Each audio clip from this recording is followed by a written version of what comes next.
तो देखिए हमने हल संधि जो है उसका प्रारंभ किया है और उसमें खास करके कल के सत्र में हमने 3 नियम देखे।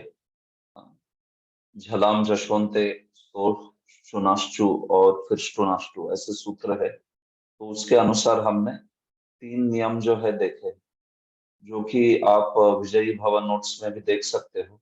प्रारंभ में ही वो तीनों जो है वो दिए है। शुरुआत में मैंने तीसरा नियम दिया, जश्त्व वाला, जश्त्व संधि।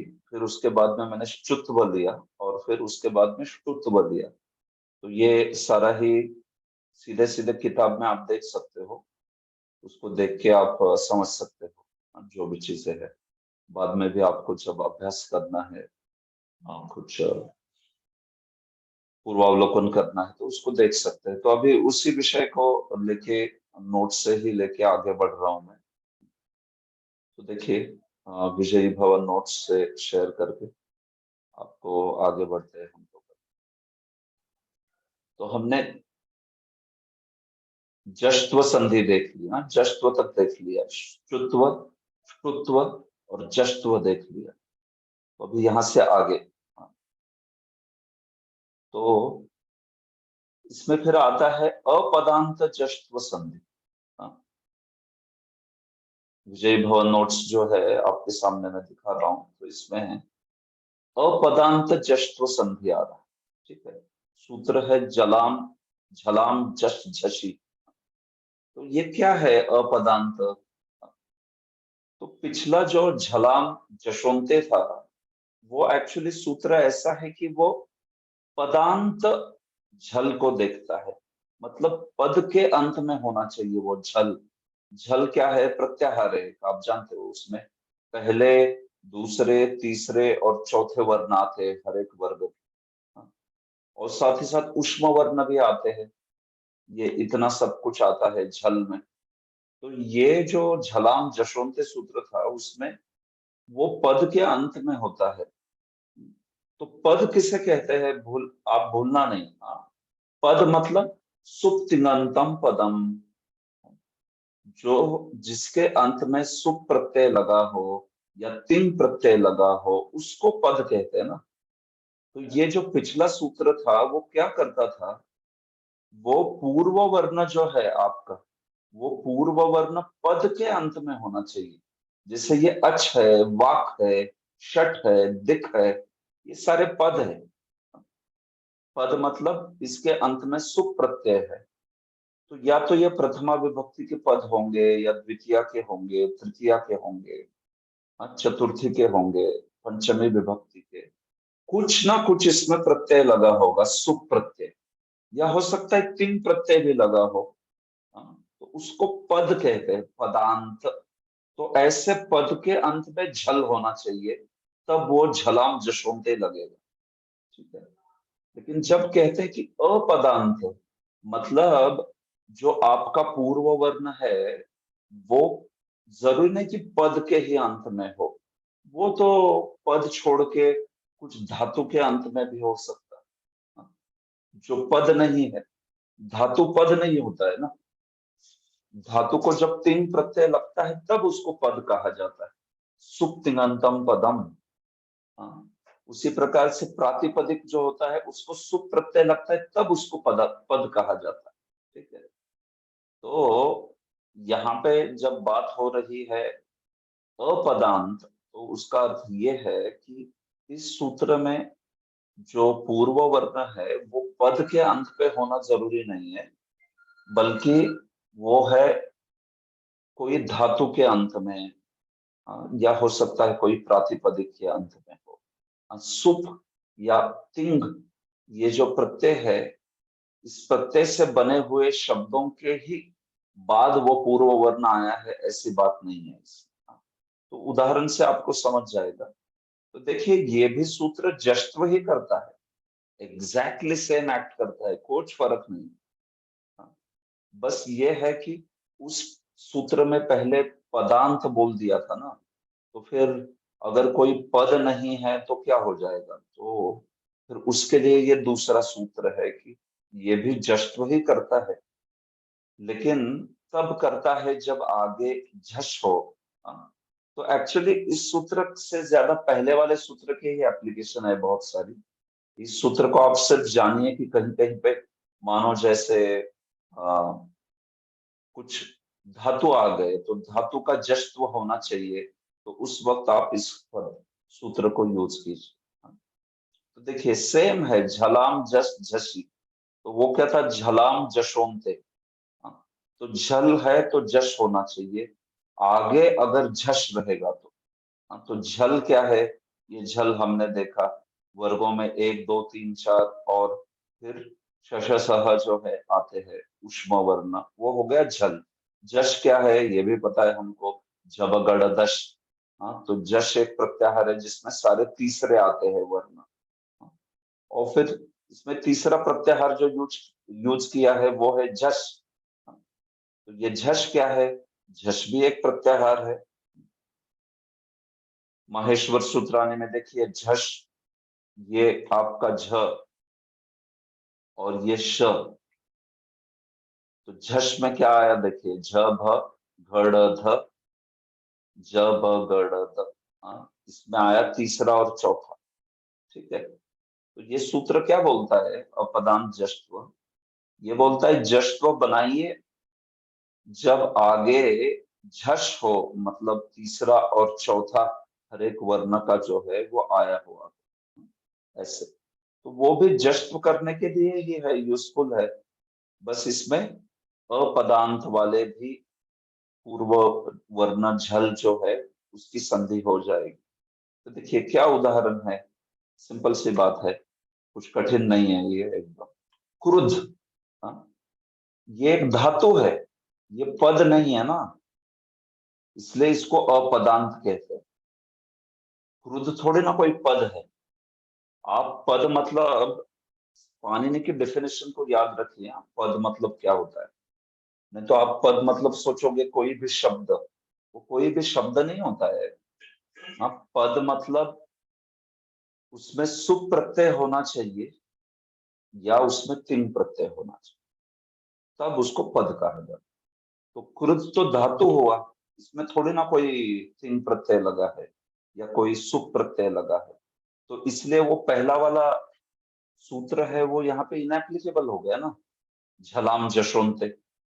तो फिर इस केस में भी जश्त्व होता है, उसके लिए आप क्या करोगे, तो इसलिए दूसरा सूत्र है जिसमें झलाम जश झसी कहा है। अगर कोई धातु आदि हो, उसके अंत में झल हो और आगे झश हो, ये भी देखिए झश से है ये। हाँ, झश में क्या क्या आता है, तीसरा और चौथा। तो ये देखिए चौथा है त वर्ग का, बराबर है, तकार थकार दकार धकार, तो ये चौथा है ना, तो इसलिए ये झश में आया है। तो क्रुद्ध प्लस ध, तो क्या हो जाता है, जश्त्व हो जाता है, तो धकार का बन गया दकार, तीसरा आ गया, इस वर्ग से तीसरा जो है वो आ गया।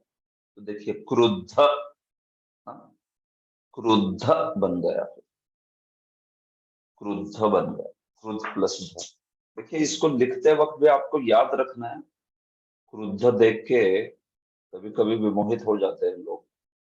हाँ, देखिए ये ऐसा है, क्रुद्ध, हाँ, प्लस धकार, तो ये जो है झल है, ये जो है झश है, तो झलाम जश झसी। हाँ, यहाँ पे एप्लीकेबल हो गया, तो क्या बन गया, ये बन गया क्रुद्ध प्लस ध,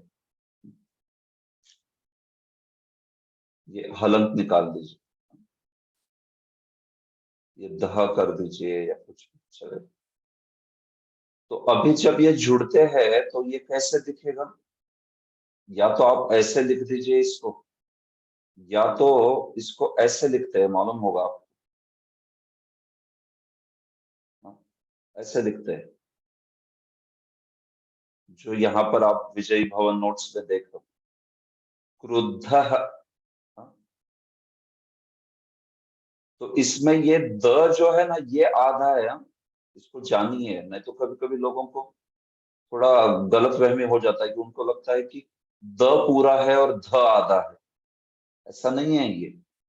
हाँ, क्रुद्ध में ये द आधा है और ध पूरा है, इस बात को जानिए।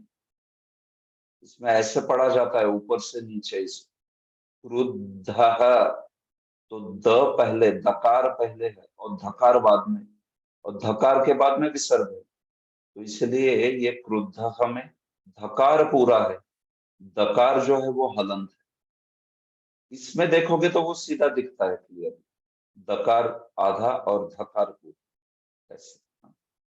श्रीमद् भागवतम, तो कभी कभी भक्तों को अगर मालूम नहीं है कि कैसे चीजें लिखी जाती है, तो देखिए ऐसा रहता है, बराबर है,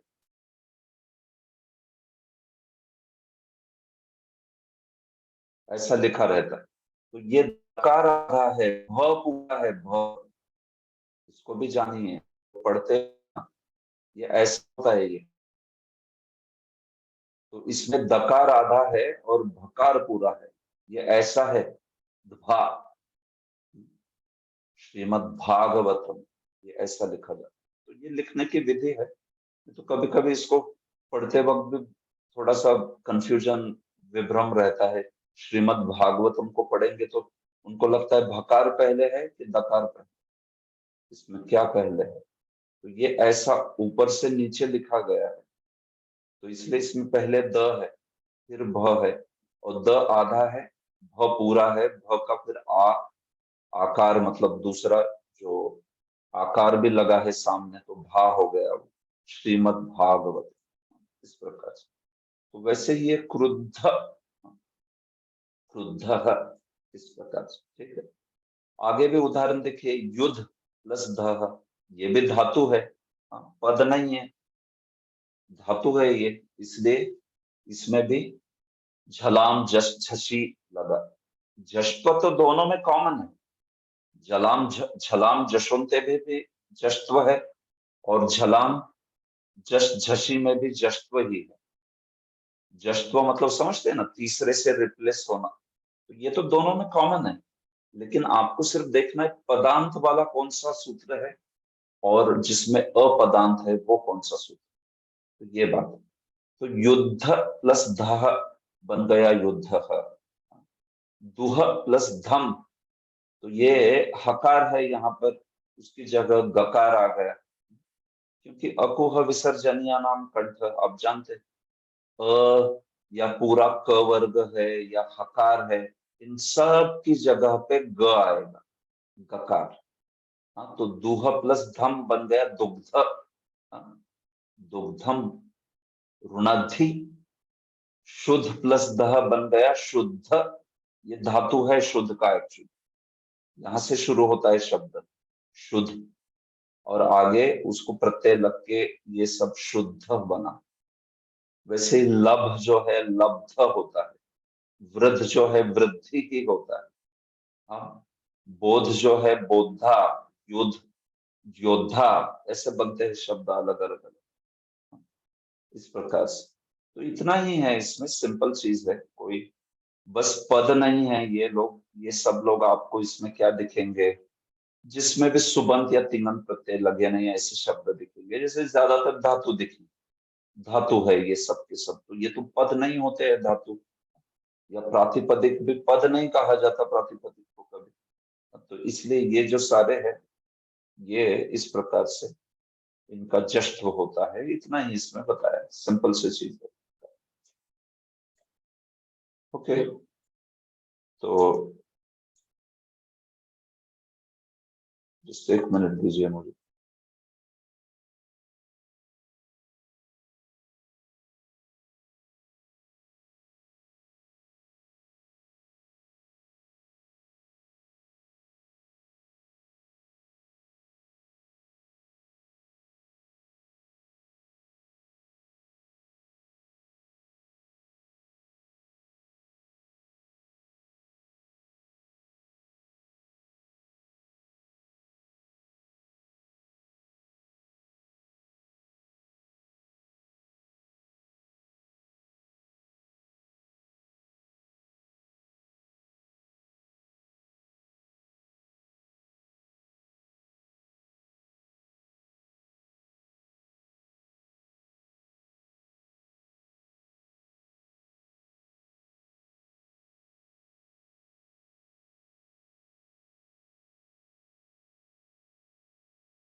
हरे कृष्णा। ठीक है, तो देखिए इस प्रकार से ये जो जश्त्व है, अपदांत वाले इसका जश्त्व इस प्रकार से सिद्ध होता है। ठीक है, तो उतनी चीज वहां पे बोली गई है। तो हमने झलाम जशवंते देखा, और ये झलाम झलाम जस शशि भी देखा। इनमें आपने देखा होगा कि आगे जो है वो या तो अश है या झश है। हाँ? अश मतलब क्या होता है? झलाम जशवंते में अश देखा हमने। अश मतलब सारे मृदु वर्ण होते हैं। हाँ? देखिए, आप में से जिनको ये प्रत्याहार इतने याद नहीं है वगैरह, तो थोड़ा सुन सुन के याद करके नोट करके उसको याद में रखने का प्रयास कीजिए। हाँ? जैसे मैंने कहा, अच मतलब सारे के सारे स्वर, हल मतलब सारे के सारे व्यंजन, हाँ? अश मतलब सारे के सारे मृदु व्यंजन एवं सारे के सारे स्वर। हाँ? अश, अश में सारे क्या आ जाएंगे? अच आएंगे, और साथ ही साथ सारे के सारे मृदु व्यंजन आ जाएंगे। तो ये अश जब लगता है तो झलाम जशोंते वो जो सूत्र है वो सिद्ध हो जाता है। ठीक है, उसमें अगर पद नहीं है तो फिर दूसरा सूत्र लगा दिया, ठीक है। अच्छा, तो अश के लिए तो ठीक था, लेकिन खर का क्या है? खर, खर मतलब क्या होता है? खर मतलब जो कर्कश व्यंजन है, कठोर व्यंजन। हाँ? तो जब झल के बाद में कर्कश व्यंजन आ जाए तो उसके लिए क्या होता है? वो तो हमने देखा ही नहीं अब तक। अश देख लिया, अश मतलब मृदु व्यंजन, या स्वर भी देख लिए, अश में सब कुछ आ गया, लेकिन खर नहीं हुआ है। तो उसको बताने वाला अभी अगला सूत्र है, हाँ? जिसको कहते हैं चर्त्व संधि। यहाँ पे आप मेरी स्क्रीन पे देख रहे हो चर्त्व। हाँ? तो जब झल हो, झल के परे जब कर्कश व्यंजन आ जाए, हाँ, जिसको खर कहते हैं, खर। हाँ? तो माहेश्वर सूत्र का आप चाहिए तो इस खास करके हल संधि के लिए उसका एक प्रिंट आउट लेके आपके बाजू में रखते जाइए। जैसे ही मैं कहता हूं खर या अश, तो उसमें देखते जाइए। हाँ? अभी जैसे खर, ये आप जानते हो ये खर है। तो खर में क्या क्या आता है? ख फ छ ट त छ ट तौ, कपय शशसर। तो देखिए ये सारे के सारे कर्कश व्यंजन, पांचों वर्गों के पहले दो। हाँ, ये पहले पांच हो गए, फिर उसके बाद में ये पहले, मतलब पहले दो जो है वो हो गए, और ये जो है पहले प्रथम वर्ण हो गए सारे पांचों वर्गों। तो प्रथम वर्ग और द्वितीय, हर एक वर्ग में पहला जो सेट है प्रथम क्रमांक के वर्ण और द्वितीय क्रमांक के, ये सारे के सारे कर्कश रहते हैं। और साथ ही साथ श, श, स ये भी कर्कश होते हैं। तो इसलिए खर जो है ना, ये कर्कश व्यंजनों का सेट, प्रत्याहार है। हाँ? तो ये बात है। तो हमने झल के बाद में खर क्या है, आता है खर तो कैसे होता है ये देखा नहीं। तो ये बताने के लिए ये चर्थ संधि है। हाँ? झल के बाद खर आए। तो इसलिए भी मैं कल आपको बता रहा था, ये जो वाक्य लिखा है, ये ये वाक्य इतना प्रिसाइज नहीं है नोट्स में। हाँ? अभी ये नोट्स तो क्या हमने नहीं बनाए, विजयी भवन नोट्स तो संस्कृत गंगा बढ़िया पढ़ाते हैं वो, संस्कृत वगैरह तो उन्होंने बनाया है। लेकिन कभी कभार कोई स्टेटमेंट में थोड़ा बहुत समझाते हुए इधर उधर हो सकता है। तो जैसे यहाँ पे लिखा है कि जल प्रत्याहार के बाद अच हो या हल हो या कोई वर्ण हो या ना हो तो भी जश होगा, तो ये तो एग्जैक्ट स्टेटमेंट नहीं कहा जा सकता ना। क्योंकि झल प्रत्याहार के बाद अच हो या फिर हल हो या कोई भी वर्ण हो तो जश नहीं होता है। अब आप तो जानते हो कोई भी वर्ण से जश तो नहीं होता है। क्योंकि अगर आप देखोगे तो ये चर्त्व संधि वाला जो है, हाँ, उसका तो आदेश कुछ और है। वो तो चर्त्व होता है। झल के बाद में अगर खर आ जाए तो फिर वहां पे जश्त्व नहीं होता है, वहां पे चर्त्व होता है। हाँ, तो ये सूत्र है ये। तो ठीक है, नो भी जो भी है।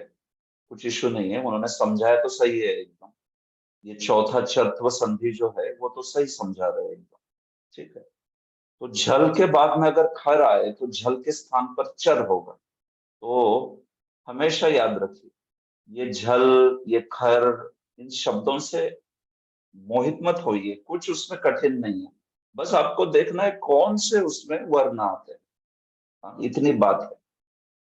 एक्चुअली पाणिनि सूत्रों के आधार पे ग्रामर सीखना कुछ भी कठिन नहीं है, बस आपको प्रत्याहार याद रखने पड़े। झल मतलब क्या, यय मतलब क्या, खर मतलब क्या, हाँ, इक मतलब क्या, ये सब अगर आप याद रखोगे वो 14 सूत्रों के आधार पे, तो फिर एक्चुअली सूत्रों के हिसाब से पढ़ना कुछ भी कठिन नहीं। हाँ, ये बात है। तो खरी च, ये जो सूत्र है, इसमें झलाम पहले से आया है, अनुवृत्ति हुई। हाँ, झलाम खरी च ऐसा लिया जाएगा इसमें। तो झल के बाद में अगर खर हो तो फिर वहां पे चत्व जो है वो करना चाहिए। तो झलाम की भी अनुवृत्ति हुई है और चर की भी अनुवृत्ति हुई है इसमें, दोनों की।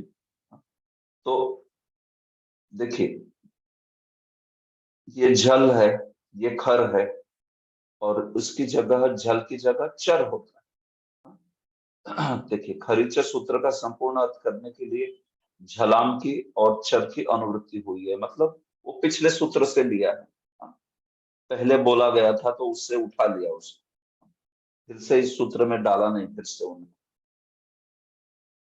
तो स्थानीय क्या है, झल, आदेश क्या होगा, चर। ठीक है, हाँ, पर वर्ण में क्या होना चाहिए, खर होना चाहिए। तो स्थानीय यानी पूर्व वर्ण में झल है, पर वर्ण में खर है, तो आदेश होगा चर। तो देखिए, आदेश कैसा होता है, जो भी स्थान को मिला के होता है। उच्चारण स्थान जिसका जैसा है ना, उसके जैसा हो। स्थाने अंतरतम, ऐसा सूत्र होता है। तो उससे, तो क ख ग घ, इसके साथ चर में, उस चर वाले सेट में 5 ही व्यंजन आते हैं उसमें। 5 मतलब, अब हमारा जो वर्गीय व्यंजन है उसमें से 5, नहीं तो कितने आते हैं ये तो आप जानते हो। चर अगर आप देखो तो देखिए, यहाँ पे च है, च ट त, कपई, शशसर। तो देखिए, 5 ये और 3 कर्कश वाले, ऐसे 8 व्यंजन आते हैं इसमें। देखा जाए तो चर में 8 व्यंजन आते हैं, लेकिन वर्गीय में से जो है वो 5 इधर दिखाए गए। तो अगर क ख ग घ है और उसके बाद में खर है, तो क ख ग घ की जगह ककार का आदेश हो जाएगा। हाँ? चकार, च वर्ग के जो व्यंजन है उसकी जगह चकार का आदेश हो जाएगा। त वर्ग के व्यंजन के सामने टकार का, त वर्ग के सामने तकार का, प वर्ग के सामने पकार का आदेश। और क्या बचा, स्थानियों में और भी श श स बचा है। तो ये जो श श स है उसके स्थान पर इसके चर के श श स का आदेश होगा। तो ऐसे ये आदेश समझाए गए हैं तो टोटली, समझ रहे। तो ये इस प्रकार से काम करता है। तो उदाहरण देखिए, सिंपल है उदाहरण। हाँ, सत प्लस कारः। ये शुरू कैसे हो रहा है, देखिए, सत प्लस कारः ऐसा शुरू हो रहा है। जस्ट एक मिनट, मेरे राइटिंग पैड पे दिखा। हाँ, देखिए ये कैसा है,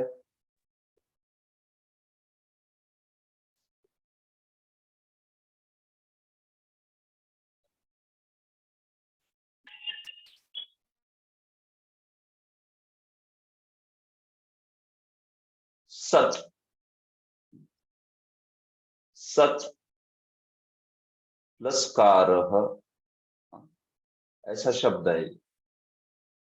तो सत प्लस कारः जो है, आपका नॉर्मल रूल लगा देते थे आप, झलाम जशोंते। झल के बाद में जश होगा अगर ये पद के अंत में आता है। तो यहाँ पे एक जनरल रूल करके ये लग जाएगा, झलाम जशोंते, हाँ, उत्सर्ग के रूप में लग जाएगा। उत्सर्ग यानी जनरल रूल। तो ये क्या बन जाएगा, सद प्लस कार बन जाएगा।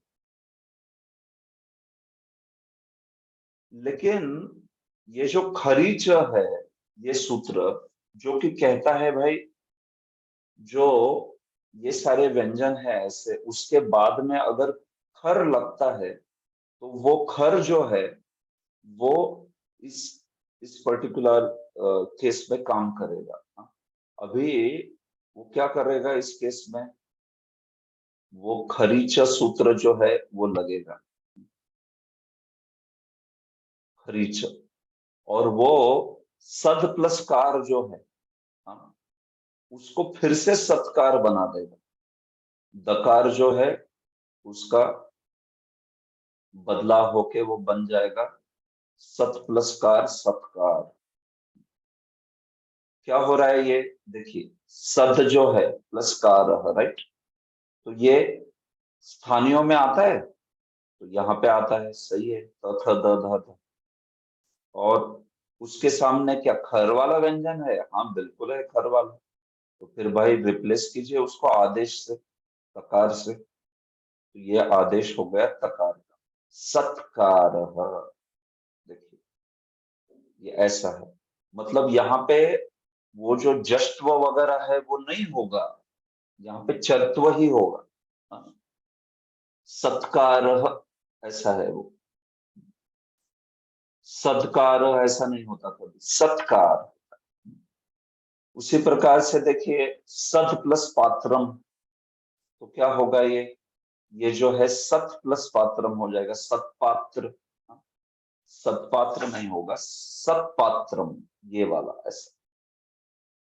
हाँ, दिग प्लस पाल, आप जानते हो दिग प्लस अंबर था तो दिगंबर हुआ था, गकार आ गया था उधर। लेकिन दिक प्लस पाल देखिए क्या होता है, वैसा नहीं होगा, क्योंकि ये तो खर है ना आगे, पकार जो है खर से आता है, तो इसलिए ये दिक्पाल ही रह जाता है। वहां पे दिगंबर हो गया था, लेकिन यहाँ पे दिक्पाल नहीं होता है, दिक्पाल होता है। हाँ, ये बात है। उसी प्रकार से भेद, हाँ, अभी कुछ धातुओं का भी दिखा दिया इन्होंने। तो भेद जो है प्लस तुम, भेद तुम, छेद प्लस तव्यम, छेदतव्यम, लिभ प्लस सा, लिप्सा। हाँ, इस प्रकार से। तो मतलब क्या हो रहा है, बेसिकली आपने शुरुआत में एक सूत्र लगा दिया जनरल, जनरल उत्सर्ग करके, लेकिन खरीचा जैसे ही लग गया तो वो उसको रीइंस्टेट कर रहा है, वो उसको कैंसल करके वापस पहला वाला उसका जो व्यंजन है उसी को उधर रख रहा है। हाँ, ये बात है यहाँ पर। तो ऐसा होता है देखिए, ये यहाँ पे अगर खर नहीं रहता था ना तो ये बढ़िया से जश्व हो जाता था। हाँ, जैसे सत प्लस भावना, सद्भावना हो जाए, बराबर है, सद्भावना होती है। हाँ, लेकिन यहाँ पे क्यों नहीं हो रहा, क्योंकि ये खर है ना भाई, ये खर होने की वजह से वो सत ही रह रहा है। हाँ, वो आपको चेंज नहीं करने देगा वैसा। हाँ, सत्कार रहेगा, दिक्पाल रहेगा, चित्तव्यम रहेगा, इस प्रकार से। तो ऐसे ये आदेश जो है यहाँ पे होते हैं, समझ रहा है। तो तो ये उदाहरण दिए हैं इन्होंने, दिक्पाल, भेतुम, छेदक, लिप्सा आदि आदि आदि सब कुछ। ठीक है, तो इसको आगे बढ़ने के पहले मैं पूछना चाहता हूँ, आप इस चीज को समझ रहे, किसी को कुछ पूछना है? हाँ जीवदया प्रभु बोलिए। प्रभु ये शेष स का कोई चेंज नहीं है क्या? श स की जगह पे शेष स ही रहेगा क्या? यस प्रभु, श श स की जगह पे वही रहेगा वो, क्योंकि दोनों में भी, स्थानीय में भी आते हैं वो और इधर भी आते हैं। हाँ, तो इसलिए वो खर जो है, अगर उसके पहले श श स है तो वो वैसे ही रहेगा, उसमें कोई बदलाव नहीं होगा, अपने अपने स्थान पे आए जाएंगे वो, मतलब श श स जैसे है वैसे अपने स्थान पे आ जाएंगे। यहाँ पे कोई उदाहरण दिया नहीं है। एक मिनट में अन्यत्र इसका उदाहरण देखता हूँ, जैसे एंजॉयबल संस्कृत ग्रामर।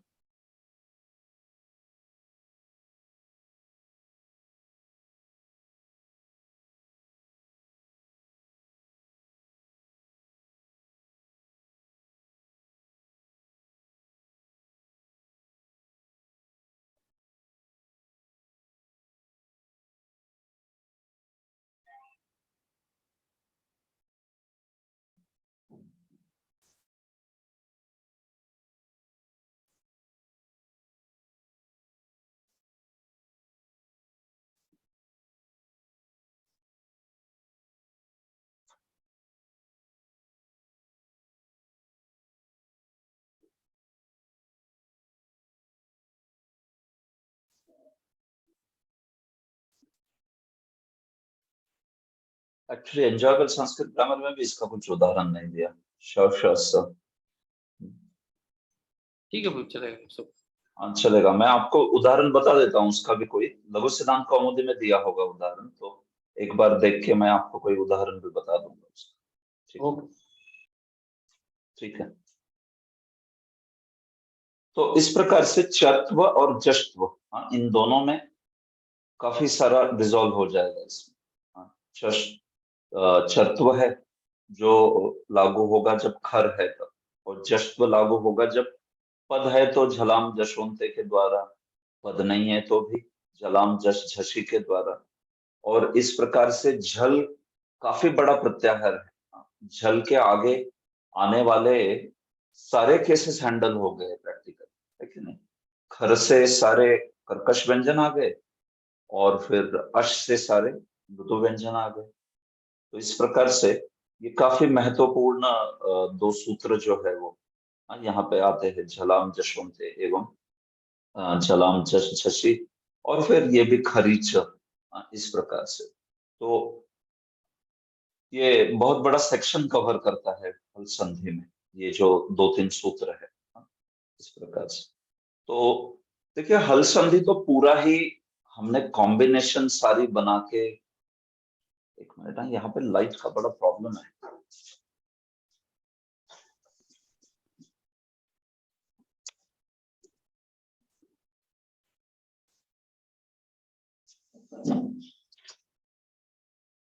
ओके, आता जाता रहता है पावर, तो बड़ी परेशानी होती है उससे। तो मैं ये बता रहा था कि जो चर्त्व है और उसके साथ साथ जश्त्व है, तो उसमें काफी सारी चीजें कवर हो जाती हैं। देखिए, हमने जैसे अज संधि या विसर्ग संधि के लिए सारी कॉम्बिनेशंस बनाई थी, राइट। हमने देखा कि देखिए, अ के बाद ई आए तो अ के बाद उ आए तो क्या होगा, इस प्रकार। तो सारी कॉम्बिनेशंस बना के एक एक कॉम्बिनेशंस को हमने वहां पे दिखा दिया था कि देखो ये कवर हो गया, ये कवर हो गया, ऐसे। तो ऐसे मैंने हल संधि के लिए किया नहीं, क्योंकि हल संधि काफी विस्तृत है एक्चुअली। अगर आपको सारी कॉम्बिनेशन दिखानी है मुझे, तो आपको सारे के सारे 28 सूत्र सिखाने पड़ेंगे हल संधि के। हाँ, जो अंतिम अध्याय में आते हैं, तो 28 से 30 सूत्र है ये पूरे ही। जब आप देखोगे तब सारी कॉम्बिनेशंस जो है इसकी सिद्ध हो जाएगी। लेकिन मैं उतने सूत्र ले रहा हूं कि जो काफी प्रसिद्ध है, और संधियां जिससे हमारा प्रयोजन जो है ऑलमोस्ट सिद्ध हो ही जाता है। इसको छोड़ के कुछ सूत्र छूट जाएंगे, लेकिन उन सूत्रों का कितना उपयोग है, कितनी उसकी एप्लीकेशंस आती है, तो बहुत कम आती है। जो मेन सूत्र है, श्रुत्व हुआ, श्रुत्व हुआ, जश्त्व हुआ, और फिर खरीच जैसा ये चत्व हुआ, अनुस्वार संधि के रूल, ये इतना हो जाए तो आपको काफी सारा अंदाज आ जाएगा कि ये कैसे काम कर। बाकी नहीं तो इसको तो पूरा ही पूरा समझना है, हर चीज कंप्लीटली, सारे हल संधि के कॉम्बिनेशन। तो फिर तो आपको इस हल संधि को, प्रकरण को लघु सिद्धांत कौमुदी से ही सीखना पड़ेगा, पूरा ही सारे सूत्र जिसमें क्लियर है, एक एक एक्सेप्शन सारे ही कवर हो जाते हैं उसमें, इस टाइप से। तो हम लोग प्रमुख प्रमुख देखेंगे यहाँ पे भी, जैसे विजयी भवन नोट्स में प्रमुख दिए हैं सारे। एंजॉयबल संस्कृत ग्रामर में भी ऐसे ही किया है, जो प्रमुख है उतना ही दिया है।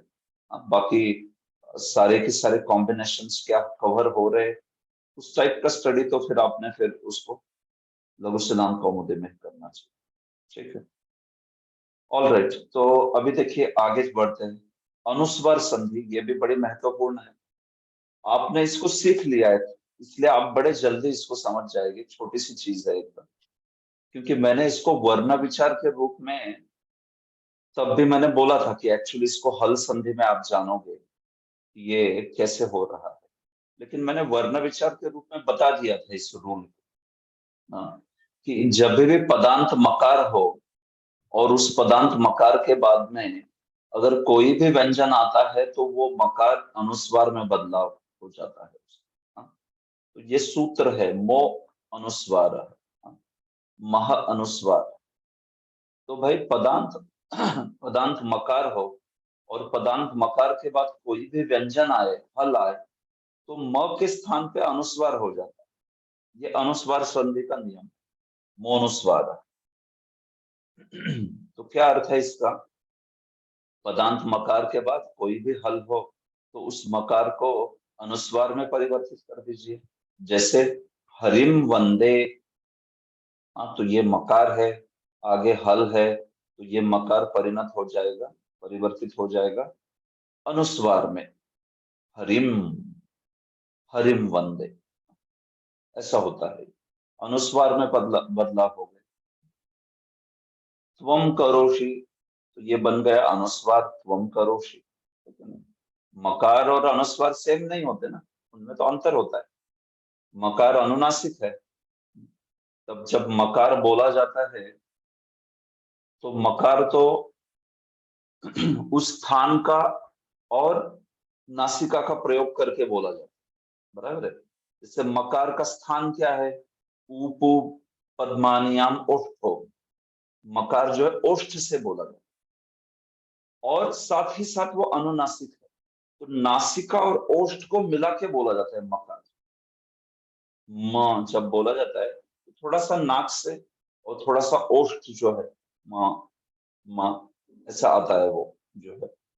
लेकिन जब आप अनुस्वार बोलते हो तो केवल नासिका होता है अनुस्वार जो है, वो जब बोला जाता है तो केवल नासिका से बोला जाता है। तो वो उच्चारण में ऑलमोस्ट सिमिलर लगे भले ही, लेकिन मुद्दा क्या है, अनुस्वार में और मकार में अंतर होता है। कुछ कुछ लोगों को लगता है कि मकार नकार दोनों अनुस्वार के समान ही है, दोनों में कुछ अंतर नहीं, लेकिन ऐसा नहीं है। अनुस्वार अलग होता है और मकार और नकार अलग होता है। हाँ, मकार नकार अनुस्वार में परिवर्तित हो सकते हैं, हो जाते हैं, लेकिन वे दोनों सेम नहीं है, उसको सेम नहीं कहना चाहिए। ये मकार जो है और अनुस्वार है, इसमें तो अंतर होता है। तो ये यहाँ पे रूल क्या कह रहा है, देखिए हरिम प्लस वंदे, तो जहां पे मकार पदांत में है ये पद के अंत में है, बराबर है। और आगे हल आ रहा है, तो फिर इसको बदल कर दीजिए अनुस्वार में, तो ये चला जाएगा हरि के ऊपर हरिम वंदे, त्वं करोषि, रामम भजामि आदि, इस प्रकार से ये जो है बन गए, हरिम वंदे त्वं करोषि रामम भजामि। अभी ये त्वं करोषि आगे चल के फिर से एक संधि का नियम है, वा पदांत से बोलते हैं उसको।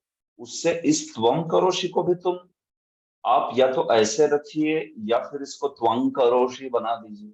हाँ, हमने देखा था ना, दो अलग शब्दों में अगर अनुस्वार के बाद में वर्गीय व्यंजन आ रहा है तो उसमें आपको विकल्प रहता है, या तो आप उसको त्वं करोषि ऐसे ही छोड़ दीजिए, या फिर ये क है इसका अनुनासिक परिवर्तित कर दीजिए यहाँ पर, तो बन गया त्वं करोषि रामम भजामि। यहां नहीं होगा वैसे, क्योंकि यहाँ पे ये वर्गीय व्यंजन नहीं है आगे वाला, तो ये जलम वहती ही रहेगा, ये धनम यच्छ ही रहेगा एज इट इज। तो ये भी आगे की और एक स्टेप बता रहा हूं मैं इसके आगे। इस अनुस्वार संधि के रूल में तो बस इतना ही जानना है कि हरिम वंदे है, पदांत मकार है तो हर बार आप उस पदांत मकार को अनुस्वार में बदलाव कर दीजिए। तो ये सारे उदाहरण, रामम भजामि बन गया रामम भजामि, जलम वहति धनम यच्छ दुखम सहते, इस प्रकार से ये ऐसे सारे ही पद जो है वो बनेंगे। ठीक है।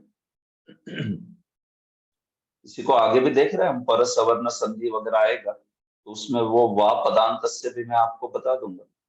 लेकिन जो चीज आपने बेसिकली वर्ण विचार में सीखी थी वो हल संधि के आधार पे थी। वहां पे भी मैंने कहा था कि ये अनुस्वार संधि के नियम है वास्तविक, हल संधि में इसको देखेंगे हम लोग। तो ये इसके आधार पे वो वैसा बनता है। ठीक है। ऐसे आगे तोरली संधि, तो देखिए ये भी बहुत महत्वपूर्ण संधि है। हम तोरली नाम का सूत्र, तोहो ली, हाँ, तोहो मतलब तू जो है, तू का षष्ठी का रूप है ये, तू वर्ग। हाँ, तो तू का हो जाता है तोहो, जैसे गुरु का होता है गुरोहो, वैसे तू का होता है तोहो। तोहो मतलब क्या, त वर्ग का। हाँ, त वर्ग का अगर उसके बाद में ली यानी ल हो, ल वर्ण परे हो, तो क्या हो जाता है, परसवर्ण हो जाता है।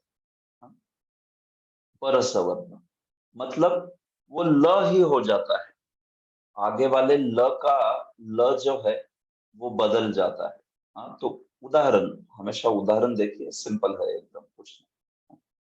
तो त के बाद में लकार है तो वो जो त वर्ग का व्यंजन है वो लकार में परिवर्तित हो जाता है। जैसे पूर्व वर्ण हो त थ द ध न, पर वर्ण हो ल, तो ये पूर्व वर्ण की जगह पे बन जाएगा ल।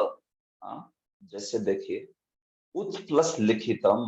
हाँ, तो उत प्लस लिखितम जो है, इसमें सबसे पहले तो जश्व हो गया, उद हो गया, उत का उद, और फिर वो उद के बाद में देखिए दकार है और ये लकार है, तो क्या हो जाएगा, ये दकार में आ रहा है इधर, ये लकार में आ रहा है, तो ये दकार बन गया ल उल्लिखितम। हाँ, उल्लेख या उल्लिखितम हम बोलते हैं ना, इस प्रकार से ये बात है। हाँ, ये बड़ा प्रसिद्ध उदाहरण है, तत् प्लस लीन। हाँ, तत् प्लस लीन, तो देखिए जीवदया प्रभु बोलिए मुझे क्या होगा, तत् प्लस लीन, तो सबसे पहले तो क्या लगेगा, तो सबसे पहले जशत्वम लगेगा, तो जश्वम का लगेगा, बराबर है, बन गया तद। लीन। आगे आगे अभी इसमें लकार आ गया, पर साइड में। हाँ, तो द का लकार बन जाएगा फिर से। बराबर है, कौन से सूत्र से, ये जो अभी हमने पढ़ा है जो भी तोरली, हमने पढ़ा है तोरली तो से। करेक्ट, तो क्या बनेगा अंत में, अंत में बन जाएगा तल्लीन। तल्लीन, एग्जैक्टली। हाँ, तो देखिए ऐसा, तत्लीन, तत् मतलब उसमें, और लीन मतलब जो लीन हो गया है, पूरा पूरा अभिनिविष्ट हुआ है। हाँ, तो तत् तल्लीन मतलब उस चीज में जो अभिनिविष्ट हुआ है, तल्लीन हम बोलते हैं ना, अरे संगीत में बड़े तल्लीन हो गए। हाँ, तो वो तत् मतलब वहां पे संगीत के लिए लगा है, और संगीत में जो लीन हो गया तो हो गया तत् तल्लीन। हाँ, ऐसे, या कभी तत् जो है भगवान के लिए भी लगा जाता है, तो तल्लीन जो है उसमें अगर तत् शब्द से भगवान का अर्थ हो गया तो वो तल्लीन हो गया, अर्थ भगवान में अभिनिविष्ट हो गया। तो खास करके ऐसे शब्द जो है ना, तन्मय आदि, तत् प्लस मय, तो तन्मय वगैरह जब हो जाता है उसका वो दूसरे कुछ नियम से, तो वहां पे तत् शब्द का अर्थ भगवान करके हो, जो भगवान में अभिनिविष्ट है वो तन्मय, इस प्रकार से। या फिर उसको तत् मतलब जो भी आपको अभिप्रेत है उसमें भी आप ले सकते हैं। हाँ, ऐसे तत्मय, हाँ, पुत्रेति तन्मयतया तरबोभिनेदुस् तम सर्वभूत हृदयम मुनि मानतोस्। हाँ, तो उसमें तन्मय आया है। हाँ, तत्मय, तो वो तन्मय क्या है, इसके चार चार अर्थ दिए है उधर। हाँ, जीव गोस्वामी ने तन्मय का एक अर्थ दिया है, विश्वनाथ चक्रवर्ती ने 2 अर्थ दिए हैं, श्रीधर स्वामी ने एक अर्थ दिया है। हाँ, तो कई प्रकार के अर्थ होते हैं उस तत्व को, क्योंकि वो तत्व क्या है उसके ऊपर आधार पर अलग अलग अर्थ दिए गए। हाँ, ऐसे एक्चुअली संस्कृत शास्त्र, संस्कृत श्लोक आदि वगैरह बहुत विस्तार की बात है। हाँ, आप एक तत्व से इतने सारे मीनिंग्स निकाल सकते हो उसमें वगैरह। हाँ, हम लोग तो कुछ एक सिंपल मीनिंग लेके चलते हैं, तन्मय मतलब उसमें करके नहीं, बट उसमें कई अर्थ होते हैं, कई कई अर्थ आचार्य समझाते हैं, निकालते हैं। तो इसके लिए ये चीजें सीखनी पड़ती है, इसके लिए ये जानना पड़ता है कि अरे हाँ, यहाँ पे तत् शब्द का क्या क्या अर्थ हो सकता है, उसके आधार पे कितने सारे अर्थ निकल रहे होते हैं। हाँ, तो तल्लीन हुआ या तन्मय हुआ, ऐसे शब्दों में ये सब चीजें जो है उसको जानना पड़ता है। तो इसलिए ये सीखने का ये फायदा है कि आपको समझेगा कि ये कैसे इतनी सारी मीनिंग जो है उसमें आ रही है। यस जीवदया ब्रो। ये पुल्लिंग शब्द है, इसका भी ऐसा ही तोड़ होगा क्या? ओके, उसका प्रभु आप देखोगे, अ, तो पुल्लिंग में थोड़ा सा अलग होगा। इसमें पुम, पुम जो है उससे प्रारंभ हो जाता है। हाँ, पुम जो है उससे प्रारंभ हो जाता है। हाँ, और फिर उस पुल्लिंग में अगर देखा जाए तो संस्कृत में पुंलिंग कैसे लिखते हैं, वो थोड़ा अलग लिखते हैं। आप जो प्रादेशिक भाषा में पुल्लिंग बोल रहे हो वो अलग होता है, संस्कृत में अलग लिखते हैं पुंलिंग को। पुल्लिंग ऐसे नहीं लिखते हैं, उसमें अनुस्वार होता है संस्कृत के पुल्लिंग में। आपने देखा है उसको? आई थिंक तुम पी प के ऊपर डॉट रहता है, उसमें अनुस्वार रहता है। हाँ, रहता है, करेक्ट। तो आप यहाँ पे जो ल को ल लग रहा है, इसमें तो कोई अनुस्वार नहीं दिख रहा ना ऊपर। या हाँ, तो एक अलग नियम है वो, उसको भी देखेंगे हम। ठीक है। ओके। तो देखिए ये जो है तत् प्लस लीन, तल्लीन। हाँ, इस प्रकार से आगे देखिए, उद प्लस लेख। उद प्लस लेख, उल्लेख। उद प्लस लेख मतलब क्या? बड़े प्रकर्षता से आप कोई चीज का आप लेख, मतलब वहां पे आप उसको लिख रहे हो या आप उसको बोल रहे हो, तो वो होता है उल्लेख। हाँ, उद प्लस लेख। उद इन जनरल, उत मतलब ऊपर। हाँ, तो ऊपर या बढ़ा चढ़ा, ये हो गया उत। हाँ, ऐसे। तो उस उत के साथ जो भी जुड़ता है तो उसका अर्थ होता है कि एकदम क्लियरली, स्पष्टता से बोल देना, वो हो गया उल्लेख। ऊंची आवाज में बोल दिया ऐसे तो स्पष्ट हो गया ना। तो वैसे उल्लेख शब्द का अर्थ होता है कि उसको अंग्रेजी में हम कहते हैं मेंशनिंग। मेंशन्ड, उल्लेख मतलब मेंशनिंग। तो बोल दिया वो, सीधा सीधा उसको बता दिया, उच्चारण कर दिया या लिख दिया सीधा, तो समझ गए आप कि इसका उल्लेख हुआ है। That whatever the person is mentioned or the thing is mentioned, that way। तो देखिए आगे, विद्वान प्लस लिखती। हाँ, तो देखिए इसमें एक स्पेशल केस है। क्या होता है विद्वान प्लस लिखती में?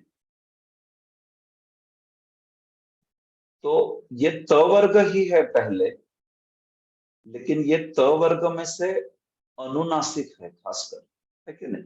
नकार क्या है ये?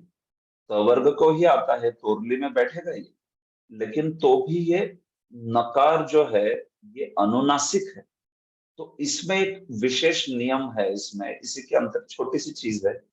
तो इसमें जब नकार परिवर्तित हो जाता है ल में, तो वो अनुनासिक बन जाता है, विद्वान ऐसा हो जाता है। और आगे तो लिखती तो है ही वैसा। तो जब ये जुड़ते हैं दोनों, तो ये क्या बनता है? विद्वान लिखती।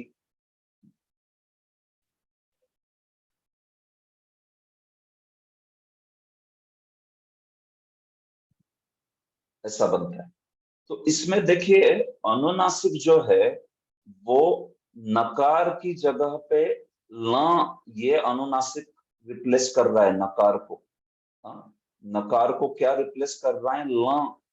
ये जैसे इधर नकार दकार को लकार ने रिप्लेस किया था, लेकिन चूंकि ये अनुनासिक है तो केवल लकार नहीं है।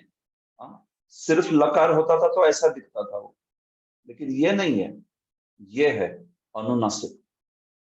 तो ये अनुनासिक जब यहाँ पे लगता है और ये अनुनासिक आगे से जुड़ता है, तो विधि ऐसा है लिखने का, ये जो अर्ध बिंदु है ना पीछे चला जाता है, ये अर्ध बिंदु इस पे लिखा जाता है द्वां पर, लेकिन उच्चारण इसका ही होता है अनुनासिक से। वो तो केवल लिखने की चीज है। मतलब ये जो विद्वान लिखती है ना, ये विधवा ही बोलोगे आप द्वां को मत बोलिए नाक से।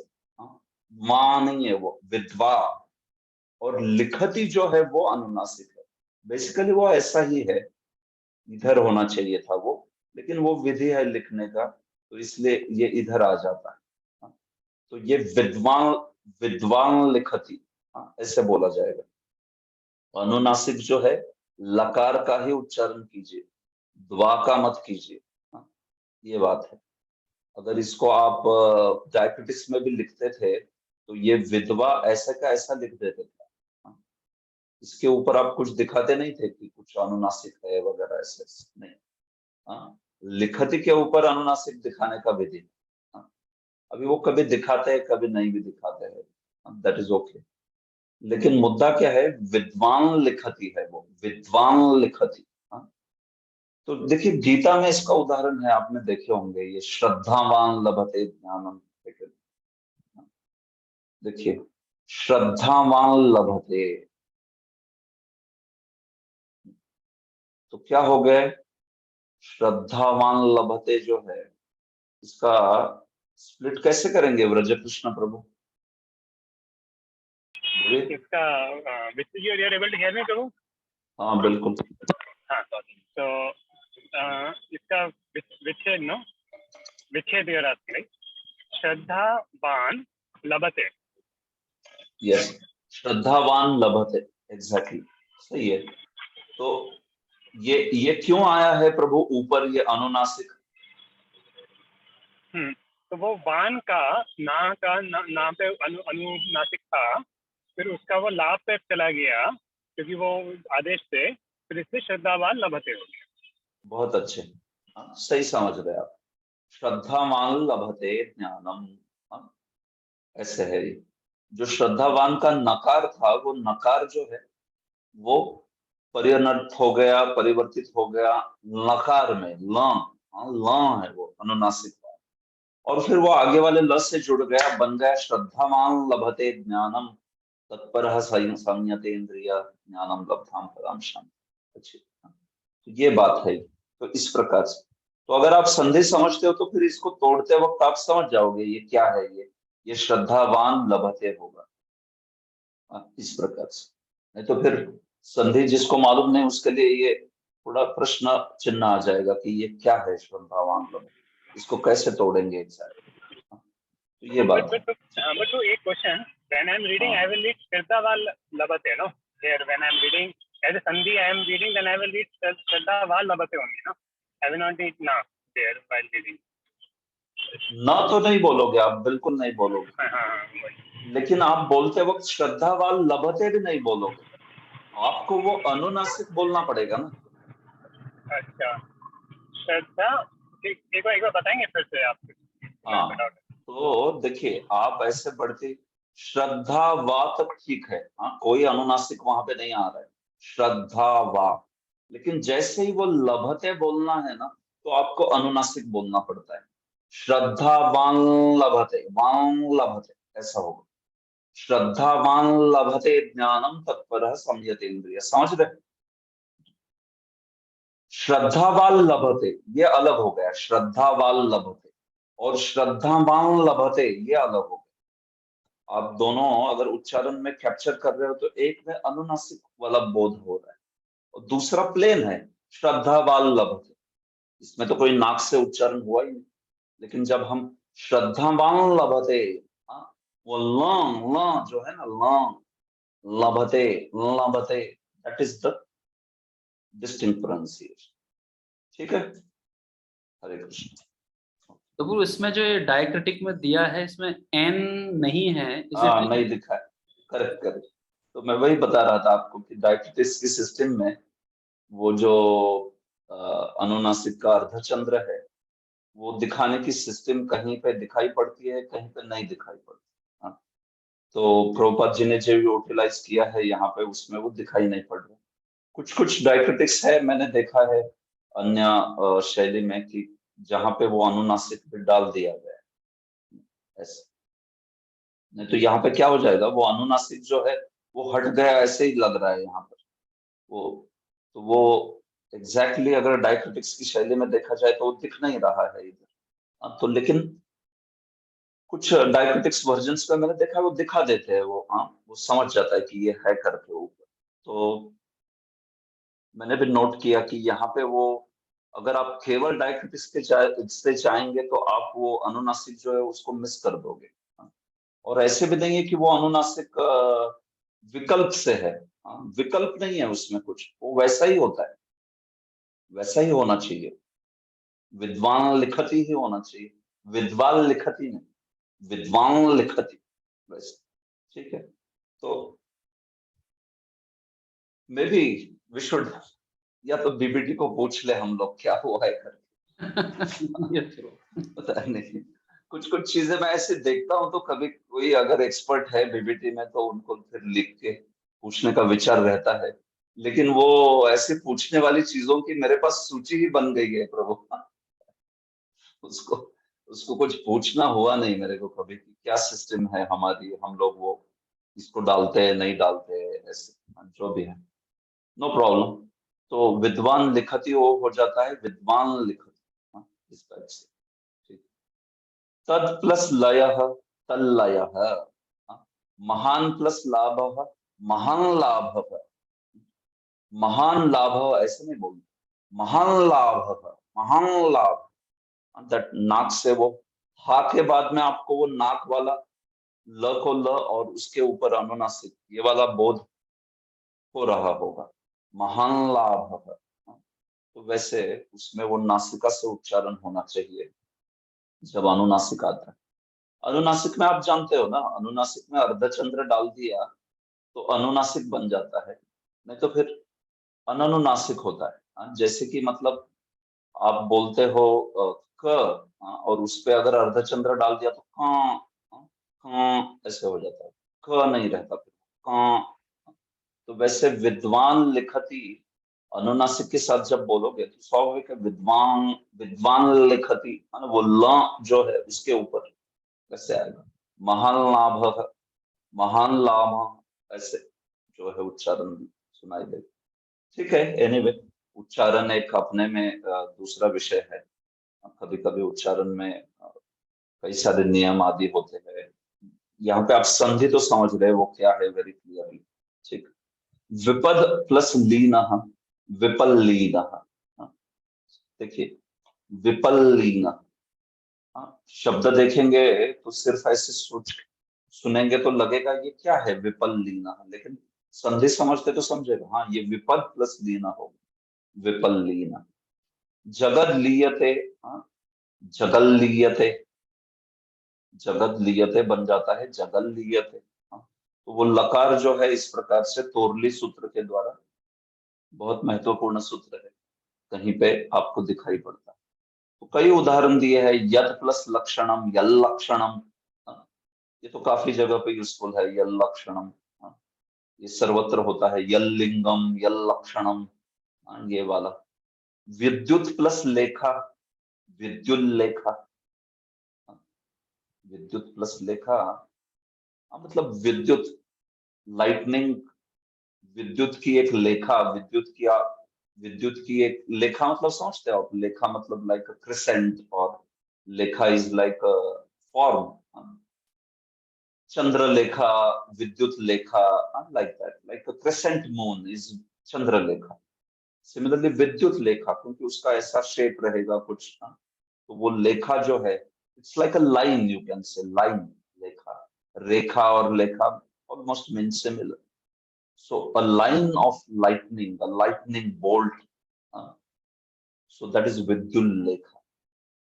विद्युत प्लस लेखा। तो पहले तो तकार से दकार हो गया जष्टवम, जष्टवम के बाद में तोरली लगा विद्युल लेखा, ऐसे बन गई। धनवान प्लस लुनी थे। भाई धनवान जो है क्या करता है, बांटता है, काटता है। धनवान लुनी थे, धनवान तो नकार का बन गया ला, और वो आगे जुड़ के ये जो है अर्धचंद्र, वो पीछे लिखने का विधि है, धनवान लुनी थे, ऐसा बन गया। ठीक है, ऑलराइट। तो ये इस प्रकार से तोरली संधि जो है वो सिद्ध हो गई। ओके, तो परसवर्ण, ठीक है। देखिए परसवर्ण बता के रुकता हूं मैं, क्योंकि सिंपल है, ये भी चीज आप सीखे हो पहले, इसलिए आपको कुछ कठिनाई नहीं होगी। ये हमने जो ये सीखा था ना, अनुस्वार वर्ण विचार का, उसी का सूत्र है ये। सिंपल सी चीज है, आपको पहले से पता है ये कैसे काम करता है। अनुस्वार से यही परसवर्ण, अनुस्वार के स्थान पर परसवर्ण हो जाता है अगर यय प्रत्याहार के बाद में वर्ण आए। भाई यय प्रत्याहार क्या है? देखिए यय में तो सब कुछ आ जाता है प्रैक्टिकली। यय मतलब पूरा ही कवर कर लेता है। देखिए यहाँ पे य है और यहाँ पे य है, यय, तो यवर अला आ गया पूरा, और साथ ही साथ सारे वर्ग के पांचों व्यंजन आ गए। ये तो क्या छूटा, सिर्फ छूटा क्या? देखिए छूटा श श स भ, चार व्यंजन छूटे से, उसको छोड़ के सारा यय में आ गया। तो देखिए यह एक प्रत्याहार है जिसमें श श स ह छोड़कर सभी व्यंजन वर्ण आते हैं।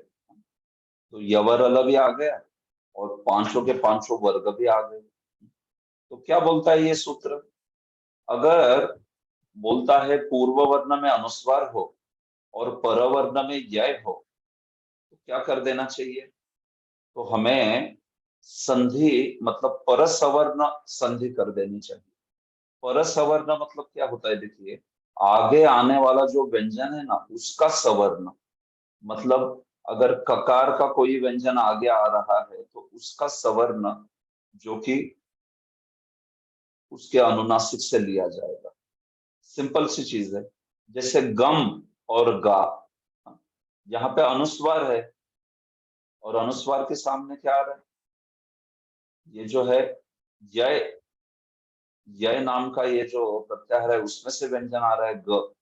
तो फिर ये बोलते हैं कि अनुस्वार को रिप्लेस कीजिए परसवर्ण से, मतलब आगे आने वाला जो ये गकार है उस गकार का सवर्ण। तो भाई गकार जो है उसका सवर्ण यहाँ पे जो अनुनासिक है उसके रूप में आए, तो म जो है, तो गम प्लस गा बन गया गंगा, गंगा। हाँ, या तो उसको ऐसे लिखिए आप या ऐसे लिखिए, दोनों में से कोई भी ठीक। तो ये तो आप सीखे ही हो, आप जानते हो इसको। अनुस्वार के बाद में वर्गीय व्यंजन हो तो अनुस्वार जो है उस वर्गीय व्यंजन के अनुनासिक में परिवर्तित हो जाता है। ये नियम हमने सीखा है पहले। तो गंगा बन गया गंगा, शंख बन गया शंख। तो लिखने का जो भी विधि आपको ठीक लगता है, अच्छा लगता है, वो आप यूज कीजिए, नो प्रॉब्लम। अंक, अंकित, लंघनम, मंच, झंझा, देखिए सारे हमने उदाहरण देखे थे पूरे के पूरे। इन्होंने पांचों वर्ग के उदाहरण दे दिए सर। तो पांचों वर्ग में जो कोई भी वर्ग में हो उसके अनुसार अनुस्वार जो है अनुनासिक में परिवर्तित हो रहा है। ये बात जो है यहाँ पे बोली गई ऐसे। तो ये बात है। तो इसमें यय में तो आप बोलोगे ये भी आया है इसमें, यय मतलब इसमें तो यर लव भी आया है। तो यर लव के बाद में मतलब पहले अनुस्वार है और बाद में यवर अल है, तो थोड़ी ना कोई ऐसा ये जो अनुनासिक है वो आता है, वो तो नहीं आता है। तो यहाँ पे परसवर्ण जब कहा जा रहा है यवर अल, तो ऐसे कोई उदाहरण नहीं होते हैं इसके। वो तो सेट लिया गया है, तो वो सेट में यवर अल आए हैं, इसलिए वो सूत्र में वैसा इंक्लूड हुआ है। लेकिन आप जानते हो अनुस्वार के बाद में अगर अंतस्थ हो या उष्मान हो तो फिर अनुस्वार को कोई चेंज नहीं होता, वो वैसा ही बना। ठीक है, ये नियम जो है अप्लाई होता है परस सवर्ण का केवल आपका जो वर्गीय व्यंजन है उसके लिए। अगर अंतस्थ हो यवरल या उष्मान हो शशसह तो फिर तो अनुस्वार वैसा का वैसा रह जाता है। संयम, संवार, संरंभ, संलाप, संयोग, संशय, संसार, संहार आदि, इस प्रकार से। तो ये बात, ठीक है। तो ये सिंपल सी चीज जो है पहले ही सीखी थी हमने, उसको बताया जा रहा है। और इसमें अंतिम है वा पदांत से, जैसे मैंने कहा था अनुस्वार संधि मौनुस्वार के बाद में इसको पढ़ सकते हो। मौनुस्वार में क्या होता था, अनुस्वार के बाद में अगर कोई व्यंजन आता है तो मतलब मकार के बाद में अगर कोई व्यंजन आता है तो उसको अनुस्वार में परिवर्तित कीजिए, ऐसे बोला था वो सूत्र, याद है ना। मौनुस्वार, देखिए ये, तो इसके बाद में ये वा पदांत से पढ़ना चाहिए आइडियली। वो वा पदांत से इधर होना चाहिए था, मतलब वो एक के बाद एक आता था। ठीक है, नो प्रॉब्लम, यहाँ पे आया है तो कोई इश्यू नहीं। तो देखिए पदांत अनुस्वार के स्थान पर परसवर्ण विकल्प से होता है। हाँ? तो पहले तो वो कार्यम जो था उसमें मकार था, मकार का बन गया अनुस्वार। अभी वो कार्यम करोति दो अलग अलग पद है। ऐसा जब होता है तो आपके पास दो ऑप्शन है, या तो आप उसको एज इट इज छोड़िए कार्यम करोति, या तो इसको जोड़ दीजिए कार्यं करोति, किं करोषि या किम करोषि। बोलते हुए भी आप बोल सकते हो किम करोषि या किं करोषि। हाँ, ये दूसरा वाला, लेकिन ये विकल्प से होता है। अगर एक शब्द में रहता था तो ये यहाँ पे तो होना ही होना है, विकल्प नहीं होता इधर। लेकिन यहाँ पे दो अलग अलग है ना पद, किम करोषि, तो इसलिए ये जो है या तो ऐसा होगा या ऐसा, आप दोनों में से कोई भी एक विकल्प से कर सकते हो। इसलिए श्लोकों में भी ऐसा रहता है ना कभी कभी, तो उसको जोड़ते नहीं है वो लोग, छोड़ देते हैं वैसे ही, विकल्प से है ना वो। तो आपके ऊपर है विकल्प क्या करना है, वो किं करोषि तो श्लोक के वक्ता की जैसी इच्छा हो उसने वैसे कर दिया। हाँ। आपको लगेगा कि कार्यम करो थी भाई, संधि क्यों नहीं की, नहीं वो ठीक है, विकल्प है उधर, आप जैसे चाहो वैसे रखिए। हाँ। तो सेम वे किंचित, कथन चलसी, हाँ, या फिर त्वं करोषि, ये सारे उदाहरण वैसे के वैसे आप देख सकते हो। ठीक है, तो यहाँ पे इस प्रकार से हमने 7वें नियम तक आज देख लिया है। आगे का जो है अगले सत्र में देखते हैं। हरे कृष्णा। तो आपके पास समय है, देखिए आप जाके वापस इसको अभी 7वें नियम तक पढ़िए, हो सकता है तो आगे का भी पढ़िए, जैसे भी आप। लेकिन हल संधि में क्योंकि थोड़े प्रत्याहार इन्वॉल्व है तो हो सकता है किसी को कठिन लगा हो, थोड़ा सा इसको रिवाइज कीजिए। कुछ कठिन नहीं है, सिंपल है, बस रिविजन लगेगा थोड़ा, क्योंकि कई सारे व्यंजन इसमें प्रत्याहार में आते हैं ना। आपने अच संधि में वगैरह देखा तो सिंपल रहता है, अ के बाद ये हो, अ के बाद ई हो, ऐसे ज्यादा नहीं होता उसमें। लेकिन यहाँ पे कई सारे प्रत्याहार में व्यंजन आ जाते हैं, तो उस केस में उस पूरे सेट को क्या नियम लगेगा, ऐसे हल संधि डिफाइन की गई। क्योंकि हल व्यंजन 33 है ना, 33 भाई, स्वर तो 13 है सिर्फ, तो उसमें ज्यादा है नहीं, लेकिन व्यंजन तो 33 है। तो इसलिए काफी प्रत्याहार में उसकी कॉम्बिनेशंस बना दी गई ऐसे। लेकिन एक एक करके याद करते चलेंगे, कोई टफ नहीं है चीज, बड़ी आसान सी चीज ये बात। हरे कृष्णा। ओके, किसी का कोई प्रश्न है अभी आज के सत्र पर?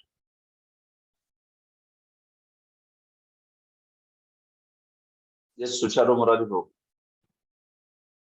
प्रजी मेरा प्रत्याहार से रिलेटेड एक प्रश्न था, उसमें अ, हम हल को देखते हैं, आप शेयर करेंगे प्रजी वो स्क्रीन उस पे। तो 5th रो में हमें ये आता है हयवरट, और लास्ट वाले में फिर 14th में हल आता है। हाँ, यस प्रभु। तो इसमें लास्ट में 14th में जो ह है प्रभु जी, ये ऑलरेडी इधर इंक्लूड होता है। तो एक तरह से देखें तो लास्ट 14th का उसमें जरूरत नहीं होता। तो उसके पीछे ऐसा कुछ रीजन है क्या कि हम 14th को क्यों इंक्लूड करते हैं? नहीं तो हम उसे बस हर भी तो बोल सकते थे। करेक्ट। यस प्रभु, तो इसका रीजन है, इसको बताया गया है। दो चीजें हमेशा ही डिस्कस की जाती है प्रत्याहार में, कि ये हकार 2 बार क्यों आया है, और दूसरा ये लकार के ऊपर ये अनुनासिक क्यों डाला है।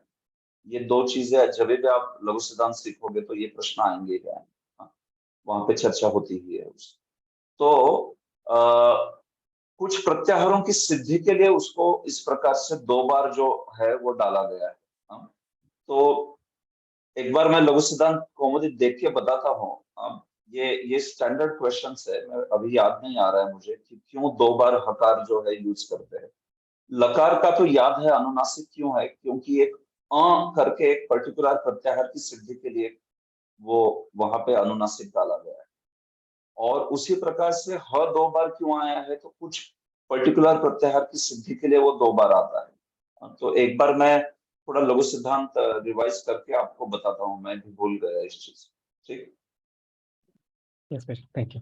हकार हकार 2 बार आने का प्रयोजन क्या है, ये चीज निश्चित है। मतलब वहां पे कोई भी उसको नोट कर लेगा कि भाई ये हकार 2 बार क्यों दिख रहा है, तो उसको एक कुछ विशेष प्रत्याहारों की सिद्धि के लिए उसको 2 बार डाला गया है। तो ये ऐसा उसमें कुछ कारण है।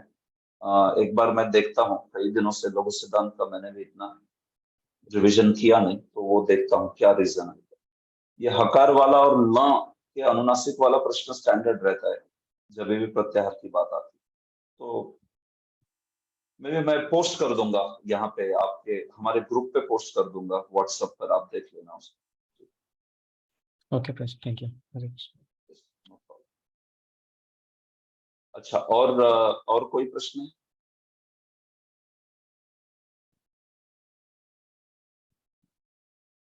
सनातन गोविंद प्रभु। हाँ, हरे कृष्ण प्रभु। अगर वो झल में अगर ह आता है तो फिर वो अगर ह अगर ऊपर रहता तो फिर वो उसमें नहीं आता जल में।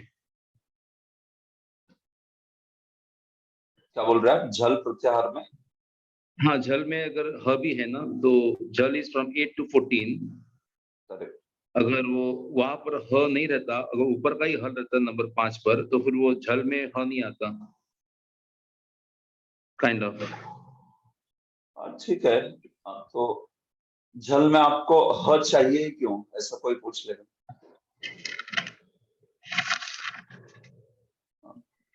जल में उष्मण है ना।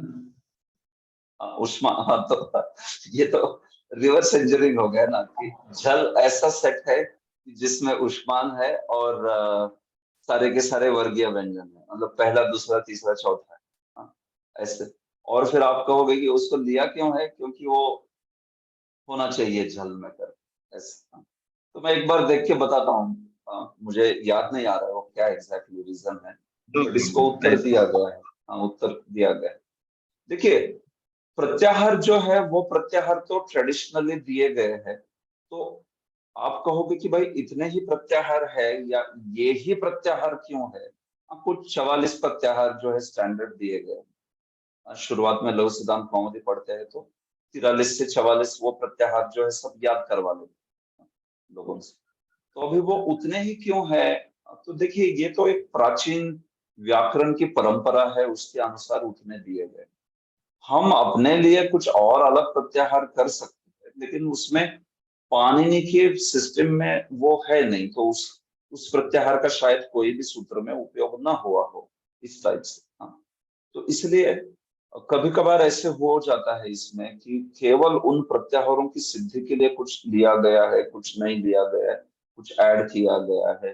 ला जो है उस पर अनुनासिक डाल दिया है केवल एक प्रत्याहार की सिद्धि के लिए, जैसे प्रत्याहार की। तो ये सब चीजें हैं यहाँ पे। ये आपको मोर और लेस, ये क्योंकि परंपरा में वैसा बनाया है तो ऐसे करके हम स्वीकार करेंगे उसको। इतने ही क्यों, ऐसा ही क्यों, मैं हट करके एक प्रत्याहार बना दूं, या यट करके बना दूं, वट करके बना दूं, रट करके बना दूं, ऐसा कुछ भी हो सकता है ना। ये भी तो प्रत्याहार है, हट, यट, रट, वट। लेकिन अगर ये है आपकी प्राचीन परंपरा में यूजफुल है, हुए हैं तो ठीक है, अगर वो कोई सूत्र में यूज ही नहीं हुए तो आप कितने भी बना लो, इसका कोई फायदा नहीं है इससे ना। तो जो भी प्रत्याहारों की यहाँ पे सूची है, उसके लिए जो जरूरी था उस हिसाब से उन्होंने उसको कर दिया, ये बात है, इस बात को भी याद रखना। प्रत्याहार स्टैंडर्ड, वो जो 44 प्रत्याहार स्टैंडर्ड करके देते हैं, वो प्राचीन परंपरा से आए हैं कि देखिए इतने ही प्रत्याहार यूज हुए पाणिनि के सूत्र। हालांकि सिस्टम आप समझ गए कि उस व्यंजन से लेके इत संज्ञक वर्ण जो है अंत वाला है, वरट में जो ट है वो इत संज्ञक हो गया, या लन में ण इत संज्ञक हो गया।